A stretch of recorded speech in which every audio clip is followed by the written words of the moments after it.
ভাইজান জিন্দাবাদ, Indian secular front জিন্দাবাদ, অসহায় মানুষের কণ্ঠ নওশাদ সিদ্দিকী জিন্দাবাদ, অসহায় মানুষের কণ্ঠ নওশাদ সিদ্দিকী সাহেব জিন্দাবাদ।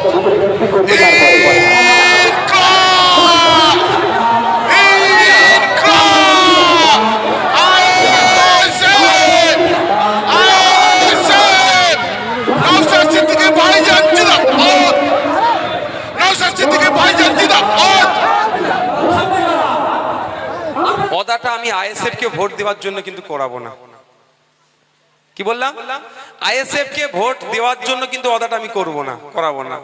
ওদাটা আমি করতে বলবো এই জন্যই, যখন মাদ্রাসা, মসজিদ, ঈদগাহ, কবরস্থান, খানকা কেড়ে নেওয়ার অপচেষ্টা চালাচ্ছিল বিজেপি, সেই সময় মমতা ব্যানার্জি আমাদেরকে দিল্লিতে যাওয়ার নিদান দিয়েছে। তাই আজকে আমরা ওয়াদা করছি, 2026 সাল আসছে, যারা যারা আদা করতেছেন হাত তুলুন। যে তৃণমূল দিল্লিতে যাওয়ার নিদান দিয়েছে, ওই তৃণমূলকে একটাও ভোট দেবো না, আমরা ওয়াদা করবো। ওদা হচ্ছে তো নাকি ভাই? হচ্ছে তো নাকি? জোর করে আমি কারো হাত তুলাচ্ছি তো না।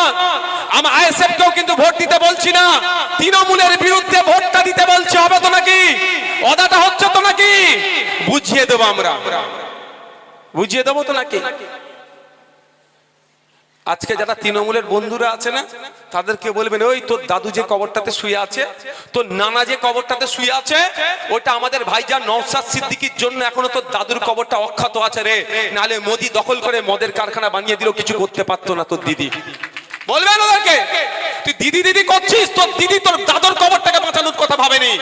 আর যে নওশাদ সিদ্দিকীকে তোরা উঠতে বসতে গালাগালি করিস, খারাপ ভাষায় কথা বলিস, আমার বড় ভাইজানকে নিয়ে যারা কথা বলে, সম্পূর্ণ মামলার টাকা আমাকে আমার বড় ভাইজান দিয়েছে। আমাদের মতো মানুষের করা মামলার জন্য ওই তৃণমূল নেতার দাদুর কবরটা এখনো সুরক্ষিত আছে। যে আব্বাস সিদ্দিকী করে বাজে কথা বলে না, সেই বড় ভাইজান আমাকে টাকা দিয়েছে, যা মামলা কর সুপ্রিম কোর্টে।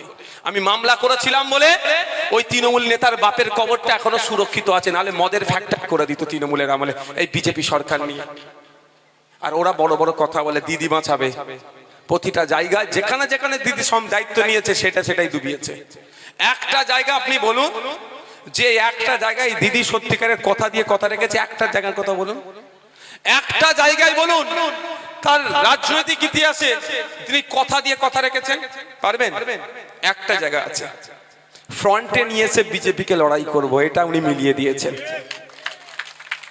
বুঝতে পেরেছো? হ্যাঁ, ওনাকে কিছু বলুন, কি বলছি বুঝতে পেরেছে?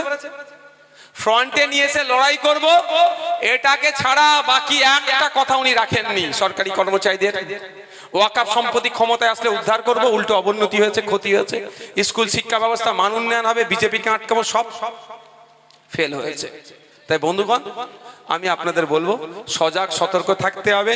তৃণমূলের এমন কোন প্রকল্প নেই যে প্রকল্পের জন্য আপনার কাছ থেকে ভোটটা চাইবে। শুধুমাত্র বিজেপির ভয় প্রকল্প একটা প্রকল্প আছে, তার নামটা কি? বিজেপির ভয়। এই প্রকল্প দিয়ে উনি ভোটটাকে চাইতে চাইছেন, বাকি কোনো প্রকল্প দিয়ে চাইছে না। মা, তোমার মা বাপ যে কবরে ঘুমোচ্ছে, মমতা ব্যানার্জি সেটা বিজেপিকে সহযোগিতা করে দিচ্ছে কবরটা কেড়ে নিতে। ভোটটা কি মমতা ব্যানার্জিকে দেবে তুমি? বলো মা, দেওয়া যাবে? আর ওই কবরটা যাতে ঠিক থাকে, তুমি গিয়ে একবার জিয়ারত করতে পারো। তোমাদের আব্বাস সিদ্দিকী আমাকে টাকা দিয়েছে, সুপ্রিম কোর্টে মামলা করতে পাঠিয়েছে। এবার কোথায় ভোট দেবে তুমিই দেখো। কি বলছি বাপ, বুঝতে পেরেছো? শুধু তোমার বাপের নয়, যে তোমাদের পাড়াই মা যে তৃণমূলের নেতা, তার দাদর কবরটাকে বাঁচানোর জন্য আব্বাস সিদ্দিকী আমাকে মামলা করতে পাঠিয়েছিল। তাদের হোশ নাই, যখন হোশ ফিরবে একই সকাল রাতের চেয়ে অন্ধকার হয়ে যাবে তাদের জন্য। তারা যা করছে তারা করুক, আমাদের কি করে যেতে হবে মানুষের জন্য কাজ। আমি কিন্তু হাত তুলে ওয়াদা করাইনি আইএসএফ কে ভোট দেওয়ার জন্য, করেছি কি? নালে বলবে ভাইজান আসলে হাদা করিয়ে দিল, এটা উচিত হয়নি। আমি আইএসএফ কে ভোট দেওয়ার জন্য ওয়াদা করিনি, আমি ওয়াদা করেছি তৃণমূলের বিপক্ষে ভোট দিতে হবে। নোটা আছে, যাও না, সবার লাস্টের সুইচটা দাও, ওখানে গিয়ে দাও। ভালো লাগেনি, প্রার্থী পছন্দ হয়নি। বাপের বয়সী যারা আছে আমাকে বলুন, মায়ের বয়সী যারা আছে বলুন, রাজনৈতিক সচেতন যারা আছে একটু বলুন, 2011 সালের আগে পশ্চিম বাংলায় বিজেপি বলে কিছু খুঁজে পেতেন? হাসানুজ্জামান ভাই, আপনারা বলুন তো, আপনাদের সরকার সেই সময় চলেছিল তো স্যার? 2011 সালের আগে বিজেপি বলে কিছু খুঁজে পাওয়া যেত? পেতো, পাওয়া যেত, খুঁজে পাওয়া যেত না। তার প্রমাণ আমি দেবো, গুগলে গেলে সব, গুগলে যান সব পাবেন। 2011 সালের ভোটার লিস্ট যেমন পাচ্ছেন, 2002 এর ভোটার লিস্ট পাওয়া যাচ্ছে তো, 2011 সালের দেগঙ্গা বিধানসভায় মার্জিনের ডিটেলস আপনি অনলাইনে পেয়ে যাবেন। কত ভোট হয়েছিল, সিপিএম কত পেয়েছিল, তৃণমূল কত পেয়েছিল, ফরওয়ার্ড ব্লক কত পেয়েছিল, আপনার কি বলে বিজেপি কত পেয়েছিল, দেখবেন সব পাওয়া যাবে। 5000 7000 খুব বেশি হলে পেয়েছে। আর আজকে দেখুন কেন বাড়ছে, এটা বুঝতে হবে।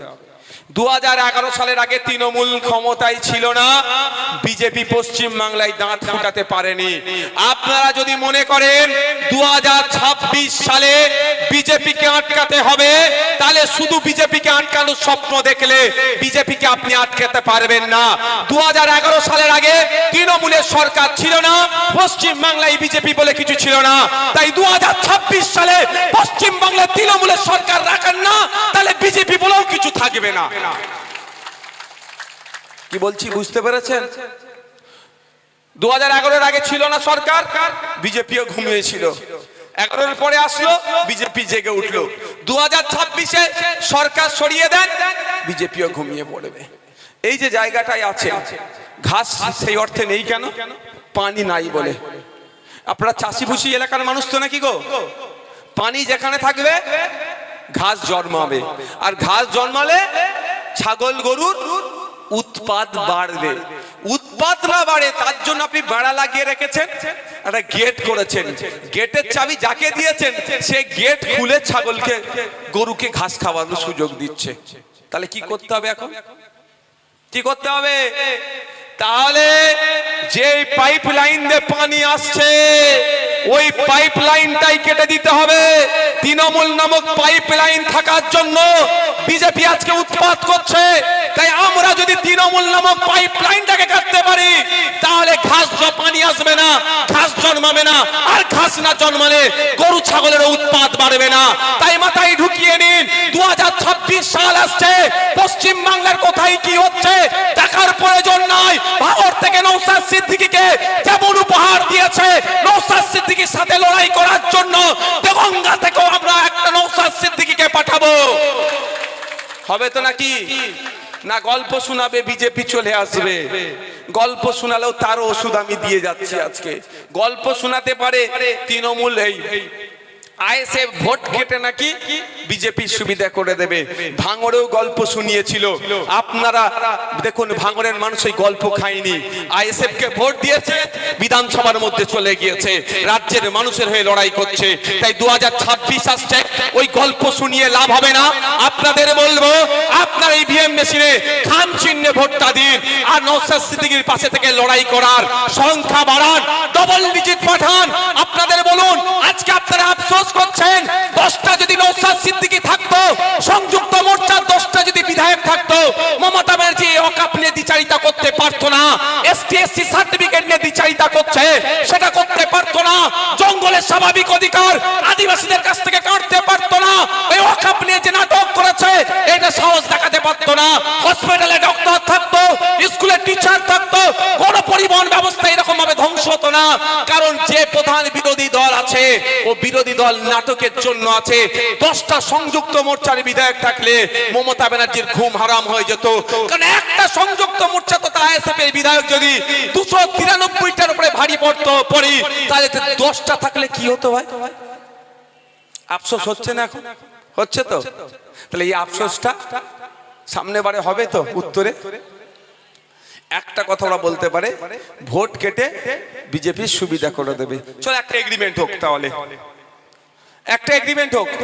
বলছে আইএসএফ না বিজেপির কাছ থেকে টাকা নিয়ে ভোট কেটে বিজেপির সুবিধা করে দেবে। আচ্ছা, টাকা আমি তর্কের খাতিরে বলছি, ওরা আমি তো মামলা ঠুকে দিয়েছি জানেন তো। বড় নেতা জীবনে কোর্টের ধারে আসে নেই। ওই ডেট দেওয়া হয়েছে ডিসেম্বরের 29 তারিখে, কোর্ট ডেট দিয়েছে, বেটা যদি না হাজির হয় কোর্টের মাধ্যমে, আইনের মাধ্যমে বেঁধে তুলে নিয়ে আসবো আমরা। ঠিক আছে? 30 কোটি টাকা নাকি আমরা নিয়েছিলাম, এ কথা বলেছে। আমি ভাই ওই খিস্তির বদলে খিস্তির জবাব আমি দিতে পারি না। চোখের বদলে চোখ নিতে হবে, ওই রাজনীতি আমি করি না। তাহলে পৃথিবীতে তো সবাই অন্ধ হয়ে যাবে। আমাকে বলেছে টাকা নিয়েছে, আমি কোর্টকে বলেছি কিভাবে নিয়েছে একটু প্রমাণ করে দিতে বলুন, কাজ শেষ। আমি যদি টাকা নিয়ে থাকি তো প্রমাণ করে দিই। এবার আপনাদেরকে বলে যাই, আমাদের বিরুদ্ধে তৃণমূল কিচ্ছু বলার নেই জায়গা, কোনো কিছু বলার জায়গা নাই, শুধু মিথ্যাচার ছাড়া। সেই মিথ্যাচারটা কি? বিজেপির কাছ থেকে টাকা নিয়েছে, বিজেপির সুবিধা করে দেবে। আচ্ছা, তাদের কথা আমি ধরছি সত্য, তর্কের খাতিরে টাকা নিয়েছে, আপনারা কি দেখেছেন? দেখেননি। তাহলে আপনারা দেখেননি, তারা জানতে পেরে গেল। আমি টাকা নিলাম না, তারা জানতে পেরে গেল। তাদের সাথে বিজেপির কত ভালো সম্পর্ক, তার মানে আমি টাকা নিলাম না, তারা জানতে পেরে গেল। চলো, তার সাথে নিশ্চিত হবে খুব ভালো সম্পর্ক। এই আমলিয়াটা কোন বাজার? চাঁদপুরে। আমলিয়া চাঁদপুরে এসে আমি এখানে একটা কথা দিয়ে যাচ্ছি, আমি প্রকাশ্য বলছি, আমার দলের ওয়ার্কিং প্রেসিডেন্ট, রাজ্য কমিটির নেতৃত্ব, এখানকার বিভিন্ন নেতৃত্বরা আছে, এখানে আমি একটা প্রকাশ্য কথা দিয়ে যাচ্ছি, তাদেরকে বলুন টাকার অ্যারেঞ্জমেন্ট করতে। গোপনে টাকা নেবো না, প্রকাশ্যে নওশাদ সিদ্দিকী টাকা নেবে। ভয় লাগছে নাকি? ভয় লাগছে নাকি? তবে হ্যাঁ, একটা শর্ত দেবেন। শর্তটা কি? 100 টাকার অ্যারেঞ্জ করতে পারলে 10% 10 টাকা আমি নেবো, 90 টাকা তাকে দিয়ে দেবো যে অ্যারেঞ্জ করবে। অসুবিধা আছে? পার্টি চালাবো রে ভাই। বলছে বিজেপি নাকি কোটি, হাজার হাজার কোটি টাকা দিচ্ছে, যদি 100 কোটি টাকাই দেয়, 90 কোটি টাকা তাকে ফেরত দিয়ে দেবো, 10 কোটি টাকা আমরা পার্টি চালাতে রাখবো। কারো অবজেকশন আছে ভাই? আমার অবজেকশন নেই, তবে ওপেন নেবো। ওই গোপনে হবে না ভাই। ফেস টাইমে কল করে শুভেন্দু অধিকারী, মমতা ব্যানার্জি রাতে তুই এটা বল, আমি রাত সকালবেলা এটা বলবো, চলবে না। অন স্টেজ হবে, হাতে টাকা তুলে দেবে, নিয়ে নেবো। আজকের পর থেকে যদি কেউ বলে যে বিজেপির কাছ থেকে টাকা নিয়ে সুবিধা করে দিচ্ছে, তাকে কি বলবেন? এই টাকা নিয়েছে প্রমাণ করতে পারিসনি তোরা। তোদের এক নেতা বলেছিল টাকা নিয়েছে, তার নামে মামলা করেছে। ইভেন এখানে বলে যাচ্ছি, মমতা ব্যানার্জিরও সাহস নাই, তার ভাইপো অভিষেক ব্যানার্জিরও সাহস নাই এটা বলা সংখ্যা যে নয়। যেমন একবার একজন সংখ্যা বলে ফেসে গিয়েছে যে কবে কোথায় কত টাকা নিয়েছে, এটুকু মমতা ব্যানার্জি বলুক। উনিও কত বড় রাজ্যের, আমাদের রাজ্যের মুখ্যমন্ত্রী, যত বড়ই পদে থাকুক না, তাকে স্যালুট করি, মুখ্যমন্ত্রীকে আমি সম্মান দেবই, কিন্তু তাকেও আমি কোর্টে টেনে নিয়ে আসবো সত্য প্রমাণ করানোর জন্য। কারো ক্ষমতা নেই করার, শুধু মিথ্যাচার করছে। আজকের পর থেকে মিথ্যাচার করলে বলবেন এই প্রকাশ্যে টাকা নেবে, উল্টে তোকে 90% দিয়ে দেবে, 10% পার্টি চালানোর জন্য রাখবে। এবার আর একটা চলে এগ্রিমেন্ট হোক। এগ্রিমেন্ট এটাই, এগ্রিমেন্টে লিখবে পীরজাদা আব্বাস সিদ্দিকী সই করবে, ওদিকে মমতা ব্যানার্জিকে সই করতে হবে। আমাদের দলের প্রাণ পুরুষ প্রতিষ্ঠাতা আমাদের ভাইজান সই করবে একদিকে, একদিকে করবে তৃণমূল কংগ্রেসের সুপ্রিমো, এটাই লিখে থাকবে। আমরা বড় ভাইজান লিখবে আইএসএফ যেখানে যেখানে প্রার্থী দেবে, ওখানে যদি বিজেপি চলে আসে ভোট কাটে, তাহলে তৃণমূল যা শাস্তি দেবে সব মাথা পেতে আইএসএফ মেনে নেবে। সাথে সাথে মমতা ব্যানার্জিকে লিখতে হবে যেখানে যেখানে তৃণমূল প্রার্থী দেবে, ওখানে ভোট কেটে যদি বিজেপি আসে, আইএসএফ যা শাস্তি দেবে মাথা পেতে মানতে হবে। হোক হোক চ্যালেঞ্জ, অসুবিধা আছে নাকি? আমরা জীবন দিয়ে বিজেপিকে আটকাবো তো? এই কারা কারা? আমি তো রাজি আছি, প্রয়োজনে জীবন দিয়ে দেবো বিজেপিকে আটকাবো। রাজি আছেন তো আপনারা? তাহলে আমাদের যদি, আমরা যদি টাকা বিজেপির কাছ থেকে নিয়ে রাখি বিজেপিকে আনার জন্য, তাহলে সই করতে ভয় লাগবে আমার। আর মমতা ব্যানার্জি তার ভাইপোকে, কি হলো স্যার? আচ্ছা আচ্ছা, মমতা ব্যানার্জি তার ভাইপোকে, তার দলের লোককে ওই চালচোর জানেন তো নাকি, হ্যাঁ জেল খেটে এসছে একবার, তাদেরকে বাঁচানোর জন্য যদি না সই করে, আপনার মনে হয় মমতা ব্যানার্জি সই করবে? আমি তো এখানে এসে চ্যালেঞ্জ করে গেলাম, এগ্রিমেন্ট হোক। একদিকে পীরজাদা আব্বাস সিদ্দিকী সই করবে, অপরদিকে মমতা ব্যানার্জিকে সই করতে হবে। আইএসএফ এর ভোট কাটাকাটিতে যদি বিজেপি আসে, যা শাস্তি তৃণমূল দেবে মাথা পেতে নেব। কিন্তু তথ্য 2021 সালের তোলা আমাদের কাছে আছে, 77টা সিট বিজেপি পেয়েছে, তাকে মমতা ব্যানার্জির দল উপহার দিয়েছে। 2026-এ কটা উপহার দেবে অলরেডি হয়তো অমিত শাহর সাথে তারা এগ্রিমেন্ট করে নিয়েছে। সুতরাং আইএসএফ এর সাথে ওরা এগ্রিমেন্টে আসবে না, জানে প্রচুর মিথ্যে মামলা দিয়েছি, মারধর করেছি, অবস্থা খারাপ আছে। আজান হচ্ছে গো,